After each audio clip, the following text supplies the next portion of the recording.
네, 안녕하세요. 랑랑입니다. 바로 어제죠. 3080 주택공급방안 3차 도심 복합사업 후보지 선정이 되었습니다. 말만 해도 엄청나게 긴데 간단하게 말씀드리자면 집값이 너무 올라가다 보니까 이 집값을 잡는 데 있어서는 사실 공급 많은 게 없다라는 거죠. 그래서 올해 2월 4일에 이 공공기 주도해가지고 여러 가지 재개발들을 추진하겠다라고 했었는데 그 세 번째 편으로 이 대구 그리고 가까이에 있는 부산이 꼽히게 되었습니다. 1차, 2차 같은 경우에는 서울과 수도권 중심으로 나왔었는데 이제는 지방에서도 하나 나올 때가 되었다라는 측면인 거겠죠. 자, 그래서 이제 우리가 살고 있는 대구에서는 어떤 곳이 지정이 되었는지 어떤 의미를 가지고 있는지 같이 한번 살펴보도록 하겠습니다. 자, 일단은 보도 자료에 따르면은 이번 3차로 대구 2곳 그리고 부산 2곳이 추가로 선정이 되었습니다. 자, 부산 같은 경우에는 우리가 당장 또 초점 맞출 필요는 없으니까 대구만 신경 쓰면 될 건데 어쨌든 이러한 것들을 발표하는 과정 속에서 LH2기라든지 여러 가지 이슈들이 발생했기 때문에 지금은 상당히 힘을 잃었다라고 볼 수밖에 없고요. 이러한 점을 미루어 봤을 때 한 가지 좋은 소식은 확실하게 인센티브를 줘야 된다라는 것이 마련되었습니다. 지금 LH라든지 공공주도 사업들이 힘을 많이 잃은 상태에서 정말로 이제 결과물로 보여줘야 되는 때가 왔다라는 거예요. 그래서 이 결과물을 어떻게 선정할 수 있을지가 상당히 중요해지는 건데 그러한 차원에서 지금 대구에서 진행하려고 하는 감삼동이라든지 봉덕동 같은 경우에는 정말로 많은 사람들이 주시를 하고 있으니까 투기에 대한 예방이라든지 혹은 인센티브가 제대로 주어져야 되고 수익률적인 측면에서도 잘 보장이 되어야 된다라는 측면이 분명히 있을 겁니다. 자, 그래서 일단은 기본적인 내용을 먼저 말씀을 드리자면 역시 모든 사업이 그렇듯이 여러 가지 배경이라든지 아니면 추진 방향이라든지 이런 내용들이 있는데 사실상 크게 필요한 부분은 아닐 거고요. 좀 중요한 부분만 먼저 강조 표시를 해봤는데 사업 추진 의지가 강한 대구광역시, 부산광역시 제안 후보지를 검토하여서 선정하였다. 사실 이거 제안을 했는 곳이라면 추진 의지가 없는 곳이 없을 건데 사실상 담당자들이 좀 더 열의를 보였다 이런 측면이 될 수 있을 것 같고요. 자, 그 다음에 이제 많은 후보지를 또 제안을 했는 것 같습니다. 대구, 부산에서 총 20개 후보지가 나왔다라고 하니까 대구 안에서도 10군데 정도가 후보로 가능하지 않겠느냐라고 제안이 됐던 것 같고요. 그리고 그 중에서 남구, 달서구 각 한 곳이 지정이 되어서 여러 가지 절차들이 진행될 수 있지 않겠느냐라는 상황인 겁니다. 그래서 이번 사업 같은 경우에는 주로 저층 주거지 사업으로 진행이 되었거든요. 그래서 20년 이상 된 노후 건축물 비율이 50% 이상 사실 재개발 사업에 있어서 노후 건축물 비율이 50%라고 하는 것은 많다라는 것은 아닌데 그만큼 빨리빨리 진행하고자 여러 가지 기준 같은 것을 좀 낮추지 않았나라고 보여지는 거고요. 그리고 나중에는 역세권 사업들도 같이 진행을 할 건데 역 반경 500m 내의 것들을 나중에 포함하여 가지고 차등적으로 운영할 예정이라고 하니까 이런 것들은 조금 더 기다려 봐야 될 것 같습니다. 자, 그래서 실제로 후보지가 두 군데가 나왔습니다. 바로 남구 봉덕동 일대 저층 주거지랑 그리고 달서구 감삼동 일대 저층 주거 지역이거든요. 여러 가지 형태를 통해서 지금 조감도 같은 것도 나와 있습니다. 자, 먼저 제가 간단하게 그려놓은 사업 후보지를 보자면 최대한 맞춰서 그렸거든요.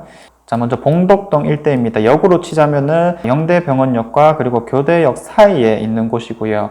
참고로 말하자면 아주 정확한 면적은 아니지만 최대한 비슷하게 그린 거거든요. 참고 용도로 활용해 보시면 좋을 것 같습니다. 이 남구라고 했을 때는 자, 이 자료가 이제 남구에서 발표한 정비구역 현황이거든요. 현재 진행되고 있는 곳들을 말하는 건데, 이렇게 초록색으로 표시된 곳들이 이제 재개발로 진행되는 곳입니다. 자, 그러면은 최근에 분양한 힐스테이트, 대명 센트럴, 그리고 앞으로 분양될 것들이 상당히 많이 잡혀 있고, 또 가장 최대어라고 할 수 있는 명덕, 이편항 같은 경우도 역으로 치자면 아주 멀지 않은 위치에 있는 만큼 이런 것들이 이제 개발된다면은 상당한 관심을 끌 수가 있겠구나라고 보여지는 측면인 거거든요. 아무튼 현재로서는 이종 일반 주거 지역밖에 안 되었지만 공공이 주도해서 개발하게 된다면 종상향을 시켜서 3종 용적률 300%까지 충분히 올라갈 수 있는 상황이 마련된 것 같습니다. 그래서 토지주 입장에서는 상당히 좋다라고 볼 수 있는 상황으로 보여지는 거고요. 자, 일단은 근데 남구 쪽에서 특히 봉덕동 쪽에는 정말로 많이 재개발이라든지 재건축이 잡혀 있거든요. 그러면 이런 것들 시기 조절이 정말 좀 중요하겠구나. 너무 단기간에 몰리다 보면은 입주 물량이 너무 몰린다든지 그런 측면들이 있으니까 조금 주의를 해야 되는 상황입니다. 그래서 혹시나 뭐 이곳 주변으로 뭔가 부동산 관심이 있으신 분들은 각자가 언제쯤 분양을 하고 또 입주를 하게 될지 이런 부분들을 꼭 챙겨서 진행을 하시길 바라겠고요. 부동산이라는 것은 항상 변화해 나가는 것을 중심으로 바라봐야 되니까 여기가 지금 또 공공재개발이 혹여나되고 그러면은 이제 남은 지역들 중에서는 또 어떤 부분들이 더 재개발될 수 있을 추후에 말인 거죠. 자, 그런 부분들도 같이 생각해 두면 좋을 것 같습니다.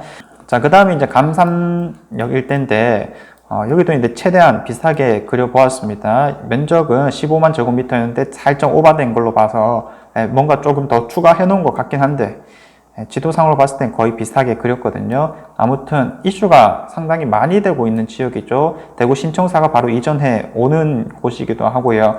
또 이제 비수성구 대장이라고 하고 있는 죽전역에 바로 가까운 감삼역, 죽전역 사이에 있는 지역에 크게 들어오는 곳이다 보니까 여기에 대한 관심도는 정말로 클 수밖에 없겠다라는 생각이 듭니다. 자, 그런데 입주 물량이 너무나도 많이 있다 보니까 여기도 이제 입주 물량이 많게 되면 그거 좀 애매하지 않을까라는 생각이 들고요. 어찌됐든 지금 공공이 주도적으로 하겠다라고 하는 것은 결국 인센티브를 주는데 왜 주는 거냐면 그 용적률 완화라든지 인센티브를 줌으로써 도심지 내에 더 많은 공공 임대 아파트들을 늘려나가겠다라고 하는 취지인 겁니다.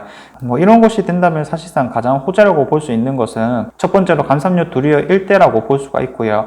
아직까지는 두류역 그리고 죽전역 두 개로 나눠서 볼 수 있었는데 이제부터는 감삼역도 플러스 돼가지고 죽전, 감삼, 두류역 세 군데 역세권 아파트라면 정말 좋은 곳이다. 앞으로 살기에는 더더욱 좋아질 수밖에 없다라는 기대 심리가 올라갈 것 같고요. 그리고 이제 이곳이 됨으로써 또 하나 좋아진다라고 볼 수 있는 점이 이런 성당동이라고 볼 수 있습니다. 이제까지는 뭔가 좀 분리감이 있었어요. 감삼역에는 두류 센트레빌 정도밖에 없었기 때문에 뭐 아직까지는 크게 눈길을 끄는 것이 없다라는 거였는데 공공으로 주도하는 재개발에 포함이 되었으니까 이런 것들은 그러면 개발이 되면은 같은 뭐 학교라든지 혹은 학원과 인프라를 사용하고 있는 성당동에도 상당히 좋은 측면이 될 수 있겠구나. 자, 이렇게까지 유추가 가능한 상황입니다. 자, 아무튼 면적이 엄청나게 크긴 하거든요. 그래서 이거 이제 공급 물량 조금은 무섭다. 지금 뭐 이제 죽전역 일대에서 안 그래도 이제 비슷한 시기에 입주되는 것들이 많은데 지금 당장 이런 것들이 또 시행이 된다면 뭔가 이 가격이 안정화되는 것까지는 시간이 조금 더 필요할 수밖에 없겠구나 라는 것을 유추해 볼 수 있는 상황이었습니다. 자, 아무튼 지역은 요거 두 개 정도로 간단하게 잡아볼 수가 있을 것 같고요. 용도 지역의 상향, 지금 2종 정도라면 3종으로 상향시키겠다. 그래서 용적률 300%까지 가능하도록 하겠다. 뭐 이런 내용들이 있는 거고요. 자, 그 다음에 이제 기반 시설들의 기부 체납을 완화하겠다. 이런 내용들이 있습니다. 재개발 같은 경우에는 일단 정비 시설이 너무 안 좋다 보니까 재건축에 비해서 기부 체납 비율이 상대적으로 많을 수밖에 없는데 뭐 많으면은 15%, 20%까지도 가는 상황이 있긴 했었어요. 근데 이런 것들은 무조건 15% 이내로 하겠다. 뭐 이런 내용들 조금은 당연한 내용들이 있는 거고요. 자, 이렇게 진행했을 때 토지주의 수익률이 평균 14% 정도 향상된다라고 책정은 되었는데 요거는 뭐 한번 진행을 해봐야 되는 거겠죠. 어쨌든 위치 같은 경우에는 특히 감삼동은 정말로 좋은 위치이기 때문에 수익성은 당연히 좋지 않을까라는 생각은 듭니다. 자, 그래서 어떻게 이제 진행이 될 거냐면 설명회를 거쳐서 10% 정도가 동의를 하게 되면은 예정지구가 바로 지정이 되는 거고요. 또 주민 동의를 받아가지고 사업에 착수하게 되면은 토지주에게 추가 수익률을 최대한 보장하는 등으로 빨리빨리 진행해 나가겠다라고 내용이 적혀 있는 겁니다. 공급 규모를 한번 살펴보면 방금 남구 봉덕동에서 봤던 곳은 한 2600세대가 예상되어 있는 거고요.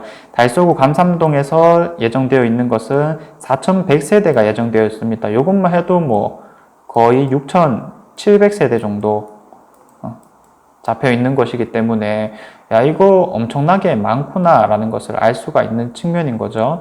자, 그래서 결국은 이런 것들이 임대 물량으로 얼마나 나오느냐 이렇게가 지금 진행하고 있는 공공주도 사업의 핵심이라고 볼 수 있는데, 임대 물량은 상당 부분 빠진다 하더라도 이거 일반 물량이 상당히 많기 때문에 그 주변에서 진행되고 있는 공급 물량이랑 같이 한번 생각을 해보자면, 단기간의 측면에서는 특히 분양을 받을 사람들의 입장에서는 조금 라는 상황이 발생할 수도 있는 그런 것으로 보여집니다. 자, 아무튼 뭐 장기적인 관점이 또 중요한 거니까, 장기적으로 봤을 때는 중심지에 좋은 아파트가 들어온다, 너무 부정적이라고 볼 수는 없는 상황일 수가 있는 거겠죠. 자, 그래서 뭐 간단하게 이 정도로 정리를 해볼 수가 있을 것 같은데, 지금 대구에 있어서 가장 주된 키워드는 바로 공급 물량이 아닌가 싶습니다. 어쨌든 이것을 진행하고 있는 입장이라면 너무 빨리빨리 진행되는 것보다는 그래도 이제 조금 천천히 진행되는 게 가장 핵심이 아닐까라고 보여지는 상황이긴 하지만, 그래도 이제 토지주 입장이나 여러 가지 사업 시행자의 입장에서는 또 빨리빨리 진행되긴 해야 되거든요. 그러면은 지금 너무 공급 물량이 많이 쏠려져 있다 보니까 특히 지정된 두 지역이 대표적이다라고 볼 수가 있는 상황인 건데, 어쨌든 좀 지켜볼 수밖에 없는 상황이 만들어졌구나라고 결론 낼 수가 있을 것 같습니다. 자, 아무튼 우리가 대구에서 살아가고 있는 만큼 대구에서 들려오는 소식들은 기본적인 내용들을 알아야 된다는 측면에서 오늘 내용을 한번 준비해 보게 되었고요. 이 일대에 들어서게 되면 어떠한 변화가 생길 것인지 제가 드린 말씀 말고도 또 여러 가지 유추해 보면 좋은 시간이 아닌가 하는 생각이 듭니다. 자, 제가 준비한 내용은 여기까지고요. 다음에는 더 좋은 내용으로 한번 찾아와 보도록 하겠습니다. 감사합니다.